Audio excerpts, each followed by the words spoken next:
Switch off alert ಟ್ಯೂನನ್ನು ಏರ್ಟೆಲ್ ಸಿಮ್ಗೆ ring tone ಆಗಿ ಸೆಟ್ ಮಾಡೋದು ಹೇಗೆ ಅಂತ ಈ ವಿಡಿಯೋದಲ್ಲಿ ತಿಳಿಸ್ಕೊಡ್ತೀನಿ. ಅದಕ್ಕಿಂತ ಮುಂಚೆ ಈ ವಿಡಿಯೋಗೆ ಒಂದು ಲೈಕ್ ಮಾಡಿ, ಯಾರಾದರೂ ಹೊಸ್ತಾ ನೋಡ್ತಾ ಇದ್ದರೆ ಸಬ್ಸ್ಕ್ರೈಬ್ ಮಾಡೋದನ್ನು ಮರಿಬೇಡಿ. ನೀವು ಮಾಡಬೇಕಾಗಿರೋದು ಇಷ್ಟೇ ಸಿಂಪಲ್ ಸ್ಟೆಪ್ಸ್. ನಿಮಗೆ ಕಾಣ್ತಾ ಇರ್ಬೋದು, ನಿಮ್ಮ ಫೋನಲ್ಲಿ ಪ್ಲೇಸ್ಟೋರ್ ಮೇಲೆ ಕ್ಲಿಕ್ ಮಾಡಿ. ಸೊ ಪ್ಲೇಸ್ಟೋರ್ ಮೇಲೆ ಕ್ಲಿಕ್ ಮಾಡಿದ ತಕ್ಷಣ ಕೆಳಗಡೆ ಸರ್ಚ್ ಅಂತ ಆಪ್ಷನ್ ಇದೆ, ಜಸ್ಟ್ ಸರ್ಚ್ ಮೇಲೆ ಕ್ಲಿಕ್ ಮಾಡಿ. ಇಲ್ಲಿ ಏರ್ಟೆಲ್ ಅಂತ ಟೈಪ್ ಮಾಡಿ. ಓಕೆ, ಈ ರೀತಿಯಾಗಿ ಏರ್ಟೆಲ್ ಅಂತ ಟೈಪ್ ಮಾಡಿದ ತಕ್ಷಣ ಏರ್ಟೆಲ್ ಆ್ಯಪ್ ಅಂತ ಬಂದಿದೆ, ಜಸ್ಟ್ ಏರ್ಟೆಲ್ ಆ್ಯಪ್ ಮೇಲೆ ಕ್ಲಿಕ್ ಮಾಡಿ. ಏರ್ಟೆಲ್ ಆ್ಯಪ್ ಮೇಲೆ ಕ್ಲಿಕ್ ಮಾಡಿದ ತಕ್ಷಣ ಜಸ್ಟ್ ಇನ್ಸ್ಟಾಲ್ ಅಂತ ಬರುತ್ತೆ, ಜಸ್ಟ್ ಇನ್ಸ್ಟಾಲ್ ಮೇಲೆ ಕ್ಲಿಕ್ ಮಾಡಿ. ಇನ್ಸ್ಟಾಲ್ ಆಗೋವರೆಗೂ ವೆಯ್ಟ್ ಮಾಡಿ. ಜಸ್ಟ್ ಈಗ ಓಪನ್ ಮೇಲೆ ಕ್ಲಿಕ್ ಮಾಡಿ. ಈ ರೀತಿಯಾಗಿ ಅಪ್ಲಿಕೇಶನ್ ಓಪನ್ ಆಗುತ್ತೆ. ಈಗ ನೀವು ಈಗ ನಿಮ್ಮ ಫೋನಿಂದ ಲಾಗಿನ್ ಅಂದರೆ ನಿಮ್ಮ ಫೋನ್ ನಂಬರಿಂದ ಲಾಗಿನ್ ಆಗಬೇಕಾಗುತ್ತೆ. ಜಸ್ಟ್ ನಿಮ್ಮ ಒಂದು ಫೋನ್ ನಂಬರನ್ನು ಇಲ್ಲಿ ಟೈಪ್ ಮಾಡಿ. ಟೈಪ್ ಮಾಡಿಬಿಟ್ಟು ಗೆಟ್ OTP ಮೇಲೆ ಕ್ಲಿಕ್ ಮಾಡಿ.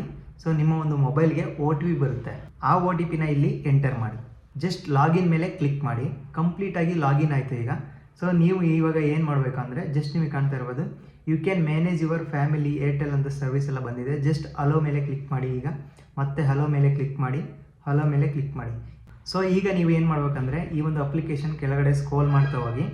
ಸ್ಕ್ರೋಲ್ ಮಾಡಿದ ತಕ್ಷಣ ಇಲ್ಲಿ ಕಾಣ್ತಾ ಇರ್ಬೋದು ನಿಮಗೆ, ಸೊ ಸೆಟ್ ಅಲರ್ಟ್ ಟ್ಯೂನ್ಸ್ ಅಂತ ಬಂದಿದೆ. ಸೊ ಸೆಟ್ ಅಲರ್ಟ್ ಟ್ಯೂನ್ಸ್ ಮೇಲೆ ಕ್ಲಿಕ್ ಮಾಡಿ. ಸೊ ಕ್ಲಿಕ್ ಮಾಡಿದ ತಕ್ಷಣ ಈ ರೀತಿಯಾಗಿ ಲೋಡ್ ಆಗುತ್ತೆ, ವೆಯ್ಟ್ ಮಾಡಿ. ಸೊ ಇಲ್ಲಿ ನಿಮಗೆ ಕಾಣ್ತಾ ಇರೋದು ಸರ್ಚ್ ಬಾರಲ್ಲಿ ಸ್ವಿಚ್ ಆಫ್ ಅಂತ ಟೈಪ್ ಮಾಡಿ.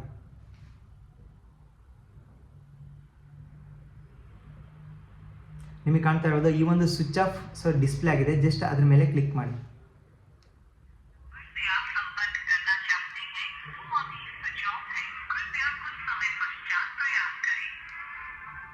ಸೊ ಈ ರೀತಿಯಾಗಿ ನಿಮಗೆ ಕರೆ ಮಾಡುವಂತಹ ಎಲ್ಲ ಕಾಲರ್ಸ್ಗೂ ಸ್ವಿಚ್ ಆಫ್ ಅಂತ ಹೇಳುತ್ತೆ. Just renew free alert tune ಅಂತ ಇದೆ, ರಿನ್ಯೂ ಫ್ರೀ ಅಲರ್ಟ್ ಟ್ಯೂನ್ ಮೇಲೆ ಕ್ಲಿಕ್ ಮಾಡಿ. ನಿಮಗೆ ಕಾಣ್ತಾ ಇರೋದು ಆಲ್ ಕಾಲರ್ಸ್ ಅಂತ ಇದೆ, ಜಸ್ಟ್ ಆಲ್ ಕಾಲರ್ಸ್ ಮೇಲೆ ಕ್ಲಿಕ್ ಮಾಡಿಬಿಟ್ಟು ರಿನ್ಯೂ ಫ್ರೀ ಅಲರ್ಟ್ ಟ್ಯೂನ್ ಮೇಲೆ ಮತ್ತೆ ಕ್ಲಿಕ್ ಮಾಡಿ. ಈಗ ಕಂಪ್ಲೀಟಾಗಿ ಸೆಟ್ ಆಯಿತು. ಓಕೆ ಗೋ ಇಟ್ ಮೇಲೆ ಕ್ಲಿಕ್ ಮಾಡಿ. ಸೊ ಈಗ ನಿಮಗೆ ಯಾರೇ ಫೋನ್ ಮಾಡಿದರೂ ಸ್ವಿಚ್ ಆಫ್ ಅಂತ ಹೇಳುತ್ತೆ. ಸೊ ಈ ಒಂದು ವಿಡಿಯೋ ನಿಮಗೆ ಹೆಲ್ಪ್ಫುಲ್ ಆಗಿದೆ ಅಂತ ಅಂದ್ಕೊತೀನಿ.